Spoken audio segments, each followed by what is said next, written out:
it please the court. My name is Tyler Pitchford. I represent the appellant, the plaintiff below, the Mays, in this appeal. Plaintiff is asking this court to reverse the trial court's summary judgment, granting summary judgment in favor of Blake Medical, finding that the statute of limitations did not apply. Specifically, or that the statute of limitations did apply and that the relation back doctrine did not apply. Specifically, the court erred for two reasons. First, the court erred by ruling or by relying upon Gray v. Drywall to short circuit the consideration of misnomer, essentially creating a bright line rule that two corporations cannot represent misnomers for each other. Second, relying further upon Gray v. Drywall, that the court erred by short-circuiting again the analysis of the factors, the relation back factors, specifically prejudice, participation, or the underlying factors of identity of interest. So how do you distinguish Gray? Well, Gray was a case adding, unlike our case first, Gray was a case that attempted to add another party instead of substitute a party in. Here we're trying to substitute a party in. Gray specifically was adding a related company. There was plastering and then there was plastering and drywall. The plaintiffs in that case had sued one party and then attempted to add another party in later.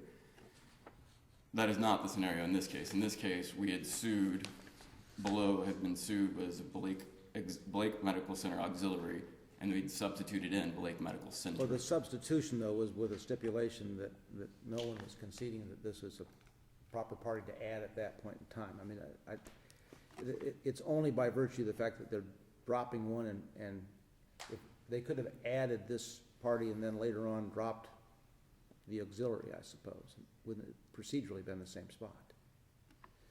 Well, respectfully, Your Honor, the stipulation didn't state that they weren't conceding they were a proper party. The stipulation specifically... It was preserving the issue, though, wasn't it? It preserved the issue to raise... They specifically stated they were not waiving any affirmative defenses, including statute of limitations. That's not a statement that statute of limitation is valid or that they're a valid party. It's simply reserving the rights to raise affirmative defenses. But the statute of limitation issue was clearly... The question was going to be whether it relates back. The suit was timely filed as to the other defendants, and it would be timely as to this substituted defendant unless it was a relation back, unless it didn't relate back, rather. Correct.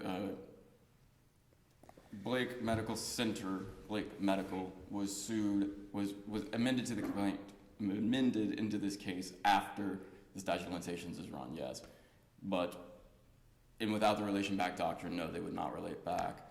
However, in this case, I mean, if you look at Florida law long-standing and the overriding principles under the Florida Rule of Civil Procedure 1190 C and E, there's a liberal rule applied in Florida starting in the 50s with Cabot and beyond when the civil procedure changed. And here, when you evaluate the factors that were added, this should relate back.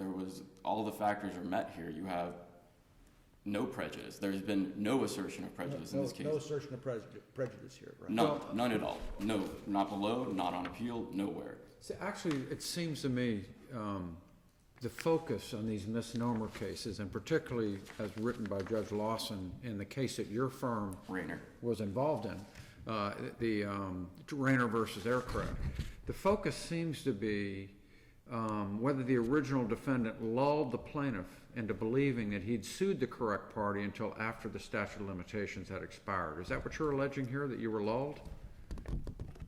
Lulling really falls more into a spectrum of participation in the sense of, if you read the cases, now Rayner, as you mentioned, our firm handled, Rayner, the defendants in that case had reached out and said, you need to sue this other party, and that was an important factor to the 5th District. The defendant in that case, had reached out to the plaintiff and said, you sued the wrong person, you need to sue this other person. We'd sold our company to them.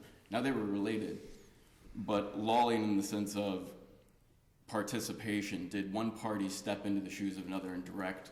See, I kind of read this as someone's playing gotcha.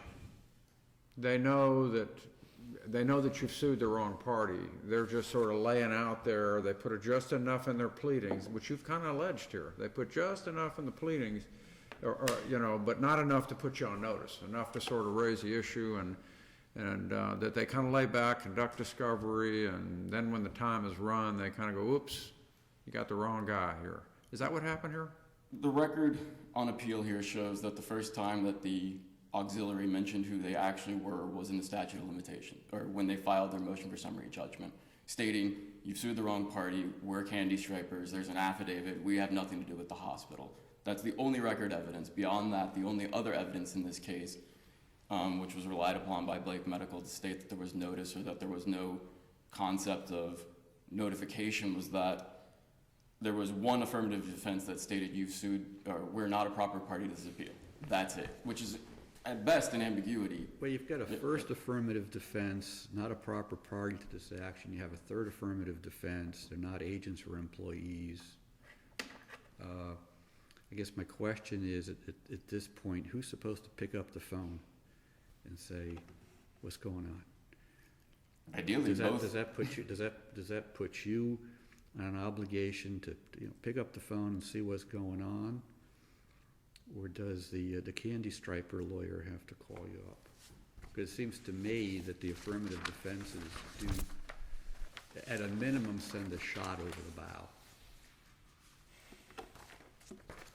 Notice, again, is a factor mentioned by Rayner in other cases, but notice isn't a factor for relation back per se. No case, especially Rayner is the main case relied in these types of cases. It's actually prejudice, and Judge Morris, I'm sorry to go back to what you were stating here to answer Judge LaRose. It's prejudice that really is what the courts look at. Later cases coming out this year, Smith out of the first etc. note, and B&H Sales out of this court state specifically, it's prejudice, whether or not the party was prejudiced being added in. Notice, even if there was notification on these affirmative defenses, this was summary judgment, so in our case, it should have been construed in our favor.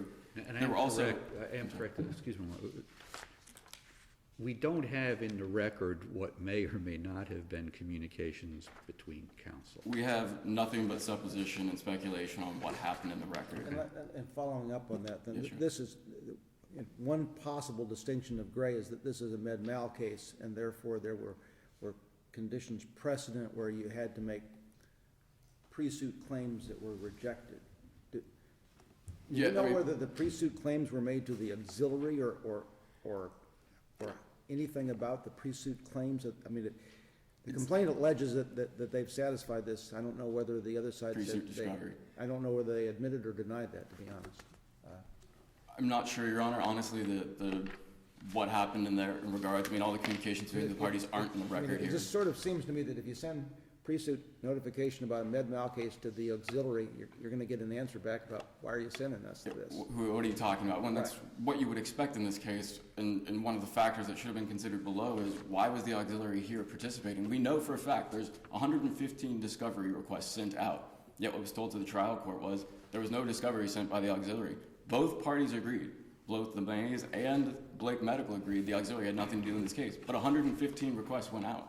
We know for a fact that requests for copies came in to Blake Auxiliary at the time, but were responded to by Blake Medical. The auxiliary was paying for this legal work. We don't know that, but on summary judgment, we can assume since they shared counsel what was happening here. Yes, Your Honor. These cases also indicate in misnomer relation back type issues that courts look at it more favorably when there was a dogged effort by the plaintiff to figure out who the right party was. In other words, they were asking a lot of questions, getting a lot of different answers.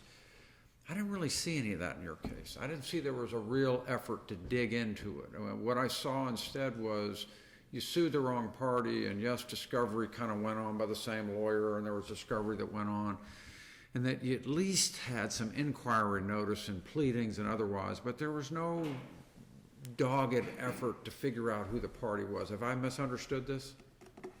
According to the record, we don't honestly know what happened outside. Obviously, we don't know what happened outside the record. I only want to know what's on the record. What we don't know, but that's what I mean, is there was no, our allegations below, if you read our response to the motion for summary judgment, was essentially, I don't understand why there's an issue on identity of interest. We've always been working with Blake Medical. We've been participating with them. We understand it wasn't the auxiliary now.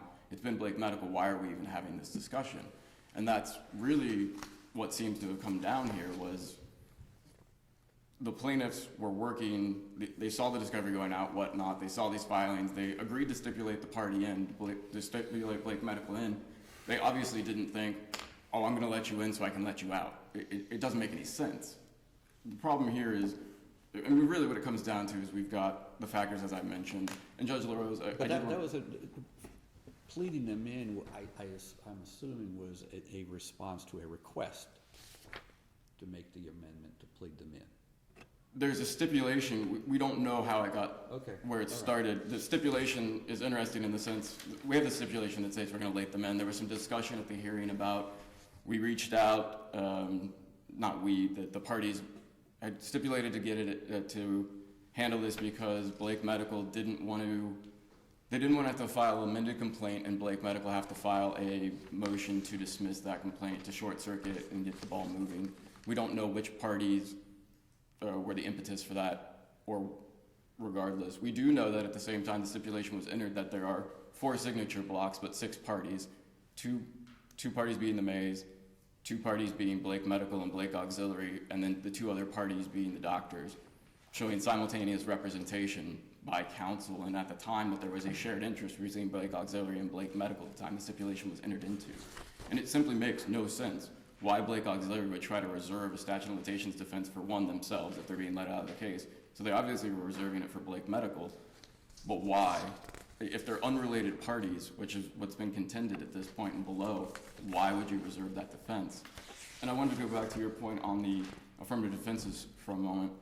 You're correct, there was the first affirmative defense and the third affirmative defense obliquely stating or obtusely stating you may have the wrong party. It didn't state there were no underlying facts, you sued the wrong party, or you've got the wrong party, you were candy stripers, were this, any of the information that was in the summary judgment. At the same time, it didn't state anything in regards to what the actual underlying details was in regards to affirmative defense. Number 1, it could have been jurisdictional, it could have been the common, we just weren't negligent, or you should have sued the doctors, not us.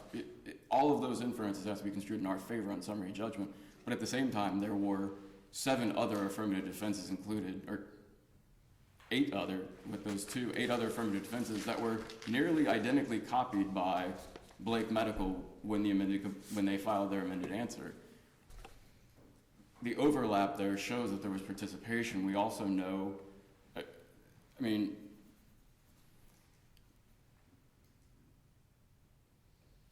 I think it's important when evaluating this case to step back and look at the social policies here. And Judge Altenburn, I know you like the economics of it, the economic policies underlying these principles here. You've got summary or statute of limitations, which is really based a modified version of the common law doctrine of latches, based on the principle of not bringing a suit against a party that has stale claims, stale evidence. It's unfair. It's essentially a due process violation in the essence of you're bringing someone into court and all the evidence has disappeared. And that's what these courts look at. Judge Morris, you mentioned Lawley and you mentioned participation, you mentioned the factors that the courts look at in relation back. We have a liberal policy in Florida of relation back, and if you look at the Civil Procedure 1.190, it's stated specifically of Section E, at every stage of the action, the court must disregard any error or defect in the proceedings which does not affect the substantial rights of the parties. Here, there's no prejudice, as I stated earlier. There's been 0 argument that there is any prejudice. We have record evidence that Blake Medical has been directing this case since the first day.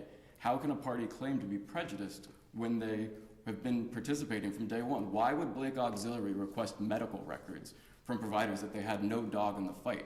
It wasn't Blake Auxiliary. At least the inference is clear that it was Blake Medical that was requesting these records. If it was Blake Auxiliary, there's all kinds of questions that need to be answered. Why would an auxiliary be collecting medical records on a party? It just simply makes no sense. And when you consider all of these policies, the idea of the liberal policy of allowing the courts to try the case on the merits, to let a plaintiff bring a claim versus not bringing a stale claim against a party that's prejudicial to a party bring a stale claim or stale evidence, the factors simply outweigh to the plaintiff in this case. There's no prejudice here. There's no problem. Blake Medical is the exact party that was sued from day one. There's never been, we didn't know we were going to be sued. There's never been an allegation, we had no idea. Can we rule in your favor in this case without going en banc to at least recede in part from Gray? Is the language in the holding in Gray such that we can't rule in your favor with that language of record? I don't believe Gray applies at all because it's completely different context. I also believe other cases in the circuit, Well, it said or that, district, excuse that me. the statute of limitations, if I recall, it says the statute of limitations does not relate back even when the two corporations are interrelated corporations with interrelated directors and all of that. Well, but that case, as I mentioned earlier, was is adding a party But- to the case, was grabbing a new party in completely. This is a substitution. It's But I don't see how that makes a difference myself. The only reason they didn't add the party and drop the first one is because the parties reached this agreement that they would do a substitution reserving statute of limitations. Gray also says that, at least seemed to be a basis for the holding, is that Drywall in that case did not conduct the extensive discovery aimed at prolonging matters until the statute of limitations expired, that lulling type of argument that I've been talking about. well, yes, B&H sales. And that's why I've asked the question, do we have that here or not? Well, we have record evidence that discovery was being sent out. We have record evidence that Blake Medical was participating in the case from early on. I mean, lulling in essence is one party pretending to be another while participating in a case. That's really the essence of it. It's the participation. Well, the essence of it is, do we have lulling on the one hand, and do we have an effort to figure out the party on the other hand? Because your case, you know, the Palm Beach case. Palm Beach is very specific about what efforts were gone into to ascertain the right party. There were telephone calls made, there were conversations, there were letters written, there was a whole lot of effort of the plaintiff talking to the defendant to try to figure out who the right party was, and I just didn't read any of that into this case. And I think that's And the other problem you have, and I don't mean to interrupt. No. The other problem you have is that you sued the auxiliary. Now, I'm the most medically unoriented person in the world. I mean, I don't know anything about medical stuff. I think I would have figured that one out. Well, part of the problem is the records we have in the file. We know that the auxiliary has the same address as Blake Medical. We know that they have similar relationships. They obviously have similar names, Blake Medical Center versus Blake Medical Center Auxiliary. To be honest, I didn't know what an auxiliary was until I started this case. I've heard the phrase candy striper before, but it wasn't familiar to me, to be honest. Okay. Until it was at the hearing, I had no clue what a candy striper. I mean, I knew what it was. I've seen MASH. I know what a candy striper is, but I'd never heard it in this context.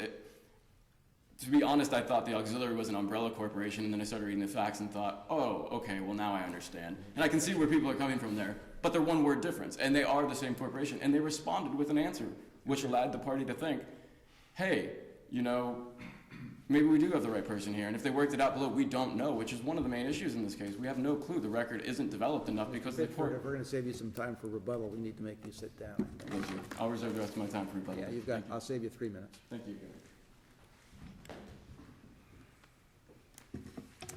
May it please the court, Joshua Welsh for the defendant HCA Health Services of Florida. So did you lull them or not? I'm sorry? Did you lull them or not? Absolutely not. Well, tell me what, Mr. Morse, when the case first came into your office, who was your client? We had previously represented Blake Medical Center in various matters. Okay, But when your the- client in this lawsuit was whom? When the auxiliary is named, our client is the auxiliary. Okay, so as the lawyer for the auxiliary, I would think I would call up the other side and say, dude, I don't know what you're doing suing the auxiliary. The candy stripers didn't commit malpractice here. You've got the wrong party. As the lawyer for the auxiliary, do you have any reason not to make that phone call? Well, several. As Judge LaRose pointed out, there's a question, I think, as to whose duty it is to make the phone call. And I do think that duty falls So upon you're gonna plaintiff. charge the auxiliary thousands of dollars to do discovery and have hearings and this and that. On one phone call, you can save the auxiliary all this money by pointing out that the plaintiff has sued the wrong party. Your Honor, we made the point in the answer, but we also, again, the record doesn't reflect this for a very specific reason, and I'll explain what that reason is in a second. The record does not reflect, but there was... But your answer didn't really tell them very much. Well, okay, The it truth did is deny... that your it did not- client was HCA from the beginning. From the very beginning, the person that sent it into you, that's paying your bills, is HCA. It's not the auxiliary. Now, you don't Well, have Your to Honor- answer that question because it's not a record, but In it's truth- obvious that if these were two gas stations next door to one another, had two different insurance companies and you sued the wrong one for the damage to the automobile, the lawyer for the wrong one is going to call up before there ever is an answer and say, you got the wrong gas station, it's the guy next door. The only reason that the auxiliaries lawyer doesn't do that in this case is because the auxiliaries lawyer also has another secret client over here, and they need to wait until the statute of limitations runs to protect this client. Sounds like lulling to me. Isn't that really what's going on here? Well, okay. And I'm making no aspersions on the law firm or anything else, because Gray lets that happen to some degree. Yes, it does. And so Gray was probably wrong in 1988 when it came out. Well, I don't think so because of Ray's reliance on the Daniel Highlight case and its respect for corporate distinctions. But setting that aside, I think the overarching issue here is preservation. And the reason why I'm saying that is because, as reflected in our motion for summary judgment, in the hospital's motion for summary judgment, there was correspondence very early, shortly after the answer and affirmative defenses were filed, about the proper party. Now, none of that was discussed, none of that came out, none of that was filed. There was no discovery on that. There was no issue about that in the trial court, because plaintiff's counsel presumably knew about it and didn't raise lulling as an issue. Lulling was not raised, identity of interest was not raised. None of these things that are now being raised on appeal were raised below. Did you raise prejudice? I'm sorry? Do they have to prove lulling before you show that there's been some prejudice to your client? Well, Your Honor, prejudice is the second prong of that Kozak and Schwartz line of cases. It's identity of interest such that there is no prejudice is the phrasing. Okay, and isn't that obviously in existence here? No, Your Honor. Identity of interest, alignment or friendly interest is one thing, but when the cases look at identity of interest, they're looking at what is commonly referred to as alter ego type factors. So you look at the same office, the same directors, officers, the same registered agent for service of process, and so forth. That is what the cases mean. Are those things all different in this case? They are, Your Honor. And so identity of interest is those things. That's not present here. And again, the argument wasn't made below, so it's not that I'm coming up here on appeal and trying to throw in some new evidence about it. But I'm still going back to the fact that if in reality there's not an identity of interest, the lawyer's going to call on the phone right away and say, don't waste my time and money, you sued the wrong party. Well, as I said, Your Honor, there's two things. There's identity of interest, which again in the case law is those alter ego type factors. Then there's simple friendliness or alignment of interest. You had that in the one case where the doctor and his wife, the two physicians are both, two spouses are both physicians. The one sued, and the court says that the suit against the other one doesn't relate back to the first one, even though they're spouses, even though they're partners in practice, even though both of them know what's going on. You have the Johnson versus Taylor Rental Center case, which is a franchisor-franchisee relationship. Remind me the time frame between the filing of the suit and when the motion to add the proper, I've drawn a blank on the time frame. Right, the suit was filed on March 25th, 2011. The stipulation was signed by us and returned to plaintiff's counsel on March 23rd, 2012. It wasn't actually forwarded to the court until August 21st, 5 months later.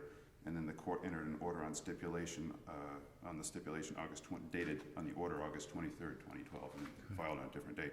Which again, that 5 months delay there is puzzling as well, and it's part and parcel of this overall just inexplicable protracted delay. Even if plaintiffs are going to say, well, the first time you really explained things was in the summary judgment, which again, correspondence and other things would not support that had it been raised below and had it been argued and aired below, which it wasn't. But the summary judgment was filed March 8th, 2012. So again, that kind of prompted plaintiff to get up and say, oh, let's stipulate here, get the stipulation done. Why did your client file all the requests for discovery? Well, the practical matter is that third-party discovery is I hesitate to call it an automatic function, but it's somewhat something that our practice group does from early on. Paralegals go out and they try to find But why would you charge a client for all that work when the client has no possible exposure in the case? Well, Your Honor, based on the interaction early on, again, after the answer and affirmative defenses, there was, I think, an expectation that ultimately the plaintiff would move to substitute the right party. Well, you were doing it for HCA. Your Honor, this is an insurance defense situation. Again, none of this is in the record, none of this is below. No, I'm just saying, the only reason to do the discovery is because you know inevitably there's going to be another defendant in it, and you also represent that defendant. Again, this is an insurance defense situation, which is not part of the record, and it's not a preserved issue on plaintiff's side, but this is an insurance defense situation, and in that situation, obviously, we have one party paying the bill, which is the insurance carrier, which I think I acknowledged in the trial court was the same insurance carrier for both the auxiliary and for the hospital, and then you have the client, the party that you are bound to and serving with loyalty and fiduciary duty and so forth. The insurance carrier was the same throughout the whole thing because they were the insurance carrier that defended both the hospital and defended the auxiliary. So the auxiliary is actually named is an additional insured on the insurance policy? I never read the policy. I just know that as insurance defense counsel, that would have been outside my purview to get into at any rate. To a certain extent, what this case looks like is a disturbing commentary on the consciousness of the bar as to what's zealous advocacy and what's honorable practice. I will ask the court to elucidate that more if I'm to comment on it. If I may, all of these cases were decided before we changed the oath to add a promise about professionalism. And all of this conduct took place while the oath contained a promise about professionalism. Your Honor, Does that make a difference? Again, were we had the issue been raised below and were we arguing this on a developed record, the record would reflect recognition and interaction between the parties within, I think it's 2 or 3 weeks of the answer and affirmative defenses. We wouldn't be here today had something moved from that had plaintiff taken any affirmative action at that point to bring in the correct party.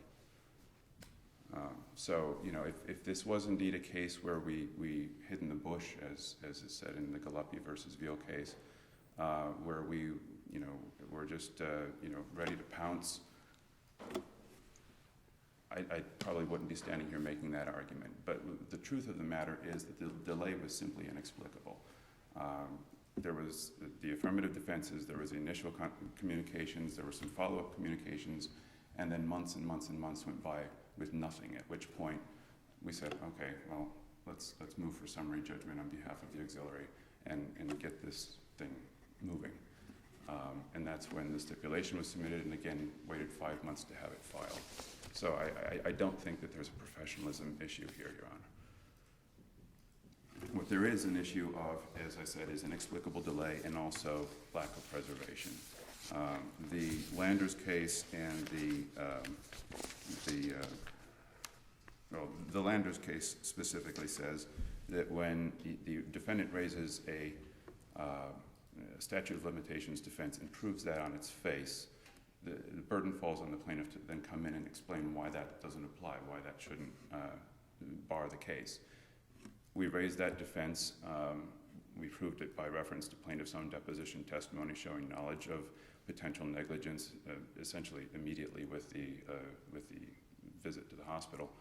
And then it was incumbent on plaintiff to come back and say, well, okay, here's why you don't get it. What they raised was essentially, I would call it an aw shucks kind of argument, which is number one, there is, excuse me, that they had the same attorneys, that there was no prejudice, and that it was an honest mistake. And you know, Your Honor, yeah, we never intended to sue the candy stripers. It was an honest mistake. And when you look at the case law, prejudice alone is not a factor. Prejudice is always tied to identity of interest. The single lawyer, the Johnson versus Taylor rental case from this court says having the same lawyer and the same insurance carrier, which I don't think plaintiff addressed much on appeal, but again, I acknowledged that in the trial court, that there is, you know, that's not enough to establish a relation back. And then again, mistake, is this a mistake or is it a misnomer? Why isn't the insurance company enough to make an identity of interest? If it's undisputed that they're actually insured not only by the same carrier but on the same policy. Again, I can't explain as far as policy or not policy. I can't represent that to the court. But as far as I mean, the identity of interest is between the parties. And the case law, I think, is very clear on what that means, and it is the alter ego factors that we've already discussed. So none of the case law brings in insurance companies and says that alone or together with But it's counsel. the very fact that the insurance company's providing for and paying for the defense that causes the lawyer not to be up front right away and say, hey, my client's not the one you're looking for. Identity of interest, again, I draw that line between identity and alignment or friendliness, or, I mean, we're also aligned in interest with the other doctors. If the situation were different, the co-defendant doctors might be additional insureds, and we have a number of cases, including some with Blake Medical Center, where the doctors are additional insureds under the policy. That doesn't mean that they're an identity of interest within the meaning of the statute of limitations case law. It means that they share an interest, that they are aligned, that they're friendly, but identity of interest is something different. I don't know, I don't have the lower red light or the green light. You've got plenty of time. Okay, so as I already went through to some extent the preservation issue. The other issue with that is the need to plead something in a reply, avoidances of the statute of limitations defense in a reply. And you see a lot of case law about that. The Dober case, like this case, was a medical malpractice case where the defendant proved the running of the statute of limitations on his face. And the plaintiff came forward on appeal and said, oh, wait, but there was some fraudulent concealment, which I guess you could say in essence is kind of like lulling it. It's not the issue, but in essence it's similar. And the court said that you can't raise that on appeal when it was not pled in a reply. And in fact, even it should not be raised with the trial court on summary judgment if it's not pled in the reply. And the Piccione case, P-I-C-C-H-I-O-N-E, that we cited also kind of goes there. It's also a time limitation case, but arising in a probate context where there is a fact question on estoppel, but the court says we're not even going to go there for two reasons. Number one, it wasn't pled in a reply, and number two, plaintiff produced nothing in opposition. And that's essentially what happened here. All these arguments on appeal about, just pulling strings and that the auxiliary was a marionette and a puppet for the hospital are based on different picking apart of language used by lawyers in oral argument or language put into replies or so forth. But the fact of the matter is, in the trial court, plaintiff never came forward with anything against this in terms of evidence. Certainly, had they felt the need to take a discovery on who the insurance carrier was or who the officers and directors were, they could have asked for a continuance to do that, and they didn't. So that failure to bring any of this up in the trial court really does bar this court from even going there. The only thing this court can look at as far as what is preserved is prejudice and same attorney, and mistake or misnomer. Those were the three issues raised below. And the prejudice issue, again, standing on its own, the lawyer issue doesn't get you there. And as far as mistake and misnomer, I cited the court, I think a case that's really on point about this is the GB Holdings case. And there the plaintiff sued, and it's kind of funny you have to say G.B. Holdings, Inc. Sued K.B. Holdings, Inc. And the real company was G.B. Holdings, Inc. The KB company that they initially sued did business as KB Holdings, as GB Holdings, but without the periods and without the Inc. And so, and the court said, no, that's not a misnomer. Even though the DBA is almost identical except for a couple of periods in the word Inc., that's not a misnomer.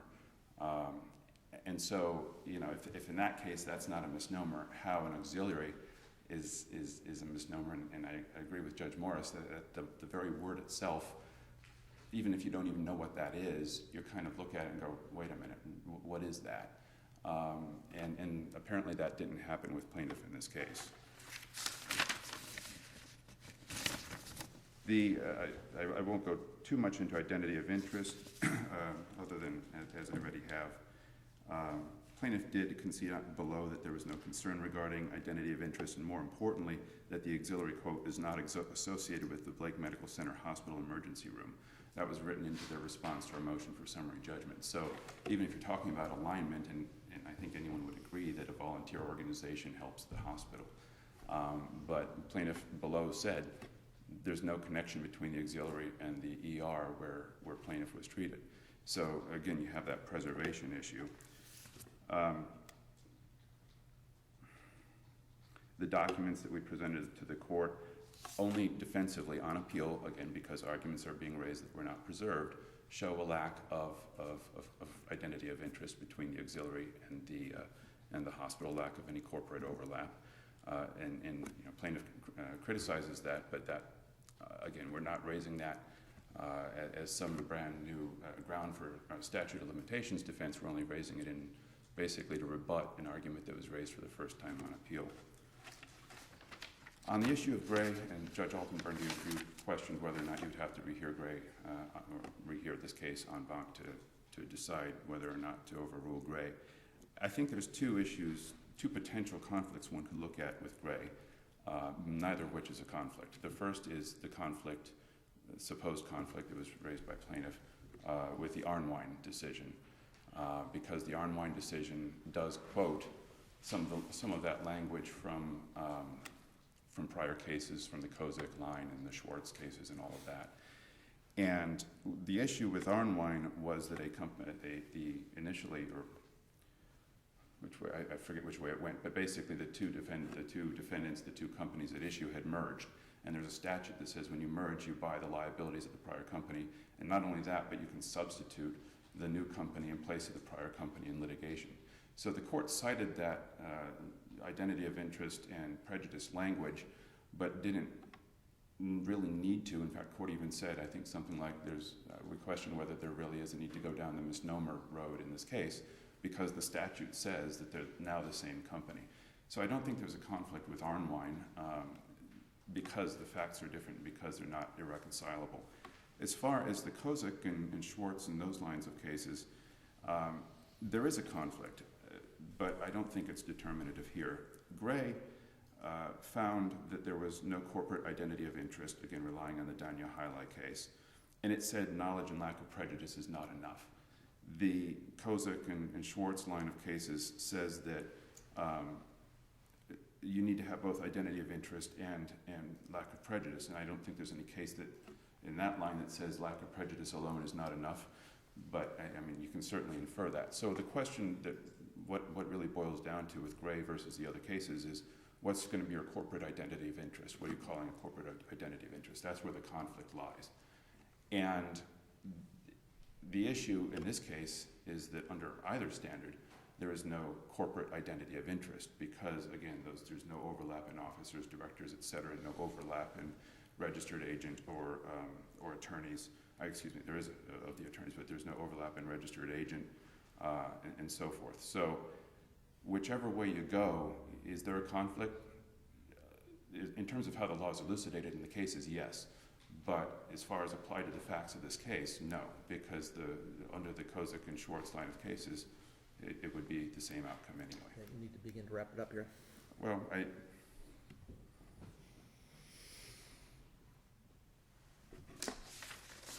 would just, again, urge the court to consider and restrict itself to those grounds which were furthered below, and those grounds standing by themselves are not enough to justify reversal in this case. Okay, thank you.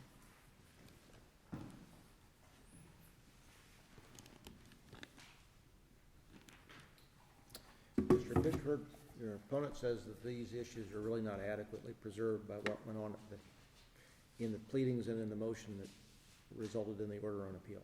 Well, if you read page 9 of our reply brief, we quote the section from the response to the motion for summary judgment where where the plaintiffs acknowledged or argued to the court specifically that there should be no issue regarding the unity of interest, i.e. identity of interest, because since day one, Blake Medical Center has been directing this litigation by and through the same legal counsel through Blake Medical Auxiliary. In those regards, it was argued that the same exact argument was argued at the hearing, and then the court, relying on Gray, essentially cut the argument short when he made its ruling saying there's no identity of interest here, relying on Gray. There's no need to consider any of this because they're corporate entities and relying on Gray, they can't buy it back. Gray, do we need to send this back to flush out what facts may be before this thing is finished?